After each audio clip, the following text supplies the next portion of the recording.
Hello and thank you for watching. This is Jennifer Bowman with Olympia Piano, and this is video 30 of the 30-day overview of Chopin's Nocturne in C-sharp minor. That means it's the last video in the series. In this video, we will cover the last two measures in my edition, that's 61 and 62. So the last two measures of the piece. And at this moment, I'd like to thank all of you who have watched the video series until the end. It is my sincere hope that this series of videos gives you a place from which to take off and explore your own artistic ideas and really make this piece your own. So let's jump right into the lesson. We're going to start with harmony.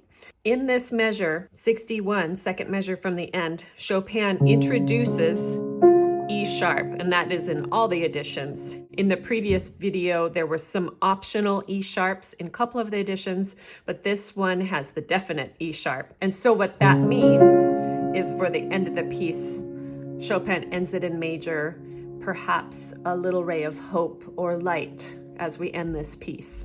So let's go over the left hand fingering. The first half of the left hand is going to feel extremely familiar. We've had this pattern many times. 5, 3, 1, 2. Now you could do this a couple different ways. You could either keep your third finger here on G sharp, 3, 1, 2, 4, 5. Or you could move your whole hand over something like this. 5, 3, 1, 2, 1, 2, 3, 5, 5. In terms of left hand motions, it's going to be similar. Floating off, and then legato, overlapping. And get your finger on the key first and do the slightest of roll-ups. You want to have your hand on the key if you're playing softly. You don't want to take any risks of pressing down and having it not play. Right hand, we're going to be on finger 2. That motion is going to be a slow roll up because we're at a soft dynamic here. 2, and then touch the 4, move thumb under, and then these 4 notes are joined together by a slur, legato. 1, 2, 3, 5. You're rolling through, and I would roll over the top. Try to have your fingers on the keys before you play them. And then way up to the high C sharp, same thing. Just the gentlest of roll-ups. The pedal is going to last until the very end. So we're only going to pedal one time. We want all of that to blend together. Hands together on beat 1.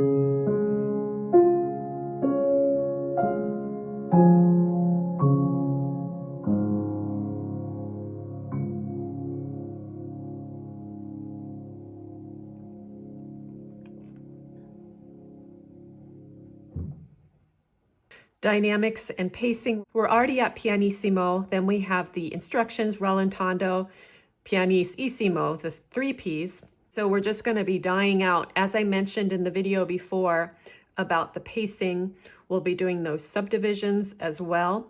So let me incorporate all of that, the dynamics and the pacing with the subdivisions. I'll do the pacing out loud first and then silently. Here we go. Bum, bum, bum.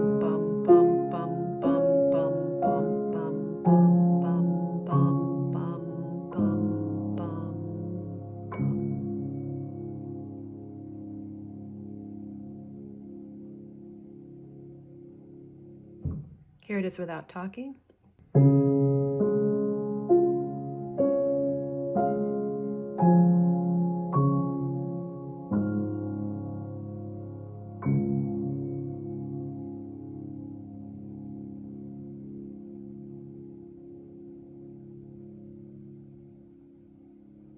Then lift your hands and the pedal up very gently when that note has died out to where you want it to. It's really important that you lift in the mood of the piece. You don't want to just have your hands come up in a dramatic fashion like that. It has to melt. Float. You may even keep your hands suspended for a moment to keep the moment. Then put your hands in your lap. Soft pedal is also an option. If you've had it for the past couple of measures, of course, you would keep it on. If you hadn't had it until this moment, it would also be appropriate to add the soft pedal at this moment for this different color, this PPP dynamic. So here's what that sounds like.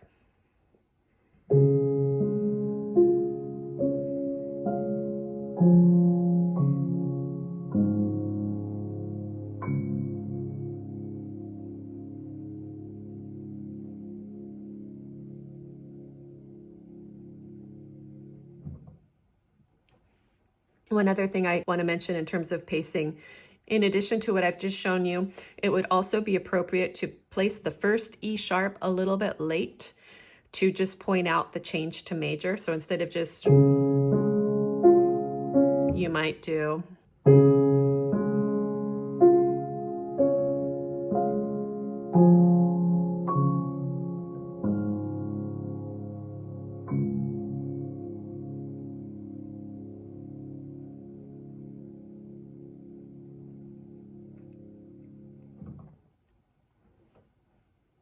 Thank you very much for participating in this series all the way to the end. I hope that these have been helpful for you. I hope that if you enjoy this style of teaching, you will share these videos with others who may enjoy this style of teaching. I hope that you will subscribe to my channel. It helps the channel grow, helps me reach more people interested in playing classical music. I hope that you may consider a donation of any amount if you found that these videos help you get better at this piece. The donations are very appreciated, and in fact, it was a couple of generous donations from some viewers that watched some of my other videos on this piece that gave me the idea to do a 30-day series. So very grateful to those two individuals for setting this off, so to speak. It's my hope that as viewers, you can also learn from each other. There's been some wonderful observations in the comments, so I encourage you to read the comments because there's some great extra information in them from people who are familiar with this piece or have great questions about this piece. So please read the comments. Let me know where you're from. I will see you in the next series. I don't know what that will be at this particular moment, but as always, thank you for watching.